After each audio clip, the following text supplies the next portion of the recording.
এক গ্রামে ছিল দুই বন্ধু, রহিম আর করিম। রহিম ছিল একজন প্রতিবন্ধী, তার একটি পা ঠিকমতো কাজ করত না। আর করিম ছিল পুরোপুরি সুস্থ ও শক্তিশালী। কিন্তু আশ্চর্যের বিষয় হল, প্রতিবন্ধী রহিম প্রতিদিন ছোট ছোট কাজ করে নিজের খাবার জোগাড় করত, আর সুস্থ করিম সারাদিন মানুষের কাছে ভিক্ষা করত। একদিন রহিম তাকে বলল, বন্ধু, তুমি তো সুস্থ মানুষ, কাজ করলে সহজেই খেতে পারবে, ভিক্ষা করা ঠিক নয়। তখন করিম হেসে বলল, কাজ করা অনেক কষ্টের, তার চেয়ে ভিক্ষা করা অনেক সহজ।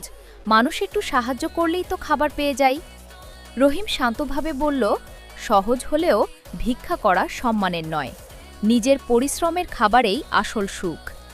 বন্ধুর কথা শুনে করিম লজ্জা পেল। সেদিন থেকেই সে কাজ করার সিদ্ধান্ত নিল।